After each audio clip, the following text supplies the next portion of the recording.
Xo'sh, assalomu alaykum o'rtoqlar. Bugungi cheslovimiz 26 noyabr soat 16:44 bo'ldi. Euro USD ni market tahlilini boshlaymiz. Birinchi bo'lib yangiliklarni ko'radigan bo'lsak, 5:30 da GBP ga va 6:30 da USD ga qizil pakkada yangilik bor ekan.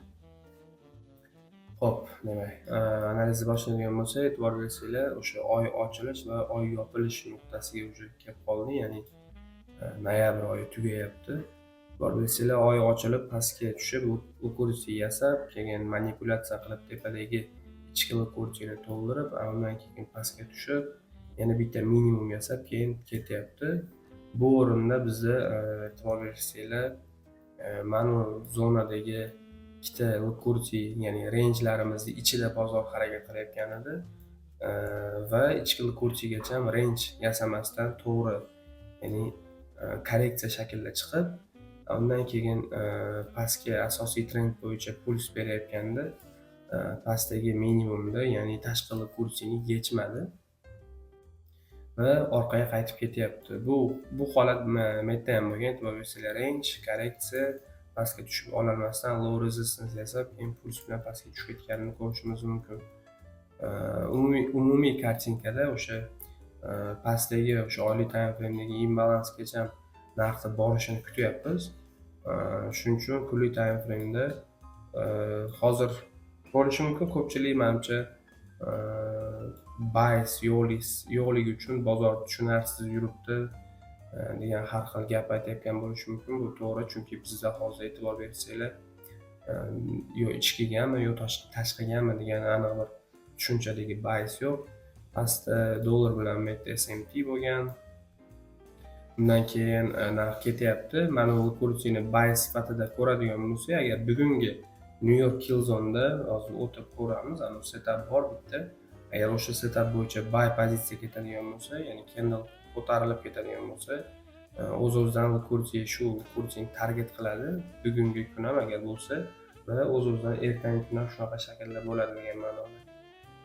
Agar ko'pchilik shu narsani kutib turibdi, lekin bu biroz strukturaga to'g'ri kelmasa ham, agar shu atroflarda birorta deylik, mana BPRmi yoki MACD o'zini FVG'simi, agar shu zonalardagi birorta nimadandir reaksiyasini olib bozor ertadan pastga qarab ketadigan bo'lsa va shu kursini yechadigan bo'lsa, o'z-o'zidan yana tashqi kursini yechib, ichkiga qaytib, yana tashqi bo'lib ketadi.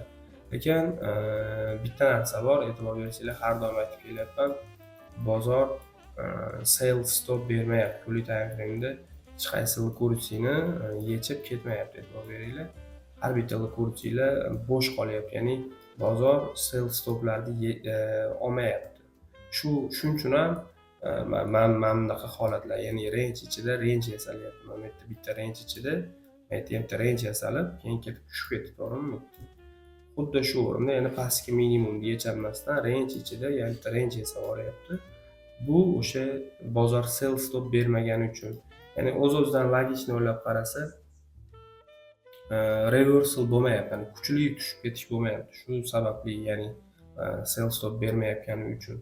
Hozir bugungi kunga agar 1 soatlik 5 minutlik o'tib bitta ideya bor. Agar shu ideya bo'lsa, boya aytgandek, agar buy yuradigan bo'lsa, shu buy, bo'lmasam agar shunaqa konsolidatsiya ko'rinishida candle yopilsa, yana setup bo'lmasa bugun, o'z-o'zidan mana bu PDXni yechgandan keyin pastga ertangi candle bitta yuraversa, shu bilan biasimiz mana bu zonadagi kursi bo'ladi.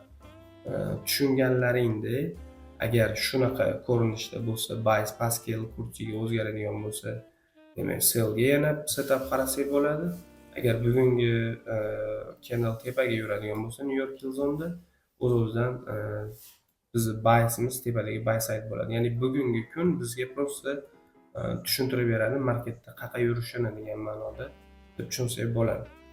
1 soatlik, ya'ni MTF time frame'iga o'tadigan bo'lsak, hop, MTF time frame'ida umumiy bugungi kunni ko'radigan bo'lsak, bugun bitta setup bo'lgan va u setup no timingda, ya'ni dead zonda bo'lgan. Narx o'sha tashqi kursini yechgandan keyin ichki kursiga qaytish planida e'tibor bersanglar, mana zonadagi Osiyo haylarni Dead Zone tozalayapti. Undan keyin CRT'ning 3-candle ichki kursiga qarab yurishni boshlagan va ichki kursini target qilib chiqib ketgan, to'g'rimi? Va shu o'rinda London Kill Zone'ga e'tibor bersanglar, bizda Londonda flatga tushib qoldi bozor, ya'ni umumiy konsolidatsiya ko'rinishida London o'tyapti va biz hozir 5 bo'layotgan soat overlap candle'damiz.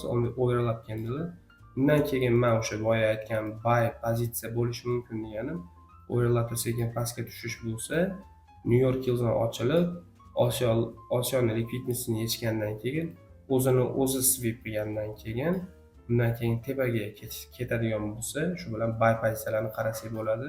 Tashqi kursigacha, ya'ni New Yorkda tepaga yurish, ya'ni dead zone yasab ketgan likvidness bu kunni target qilinish uchun tashlab ketgan kursi pul bo'lishini kutyapman.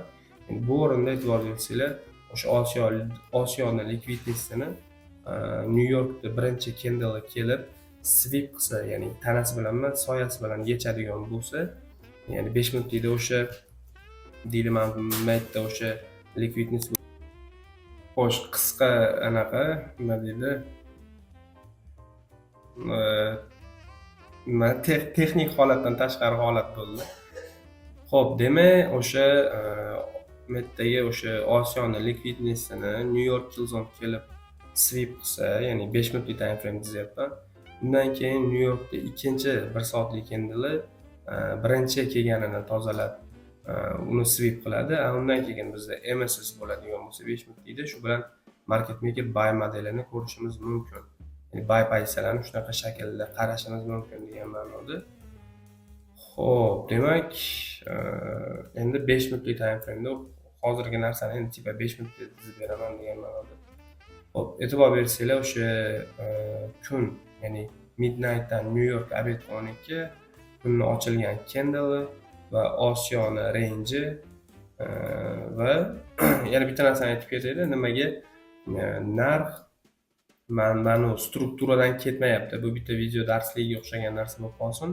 Nimaga men misol uchun minimum bilan maksimum borda, narx 50% ga tushib turib, nima tepaga qarab ketmayapti degan savolga strukturalarda 100% lisi va 70% lisi bo'ladi. Men o'zim shunaqa foizda o'lchayman.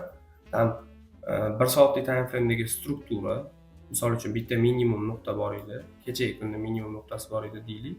Va yangi 1 soatlik strukturada o'sha minimumni yechib, undan keyin yana asosiy base tomon yurish boshlansa va undan keyingi, ya'ni korreksiyadagi mana range kuchli range bo'ladi. Chunki u undan oldingi likvidnessni tozalagani uchun bu o'sha stop losslarni yig'ishtirgan, total stoplarni yechgan bo'lgan ma'noda bo'lib, uni ichki kursisi narxda ushlab qoladi va tepaga jo'natib beradi srazu.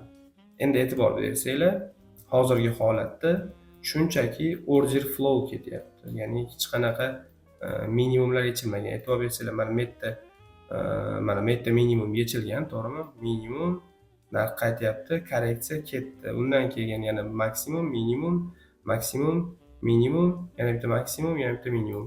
Ya'ni bizda 1, 2, 3, 4 bu 5-chisi ekan, demak, 4 ta avvalgi kursi tozalangan. Tushunyapsizlar? Agar shu zonadan PDR, mana shu atroflardan PDR olib kiramiz desa, agar tozalash mana shu joyga to'g'ri kelib qolsa, bizni tozalab ketadi bozor. O'shaning uchun ham bunaqa holatlarda o'zi e'tibor bersanglar, 5 minutlik time frame'da Osiyoga e'tibor bersanglar, Osiyoning o'zi range chiqib ketgan bozorda. Shuning uchun ham London Kill Zone tepaga qarab ketmadi. Ya'ni Osiyoning pasini tozalab berish kerak edi London, lekin tozalanmadi. New Yorkka qolsak, 8:30 da yangilik bilan kirsa New York Kill Zone shu atroflarda tozalab, konsolidatsiyaga tushib, tozalab, keyin MSS, keyin market maker buy modeli bo'lishi mumkin bugungi ideya. Agar bu ideya bo'lmasa, narx konsolidatsiyaga tushadi va ertadan o'z-o'zidan market maker sell modelini ko'rishimiz mumkin. Demak, bugungi market tahlilimiz shundan iborat edi. Charchamanglar, kuninglar yaxshi o'tsin. Update bo'ladigan bo'lsa kanalga qo'yaman. Sog' bo'linglar.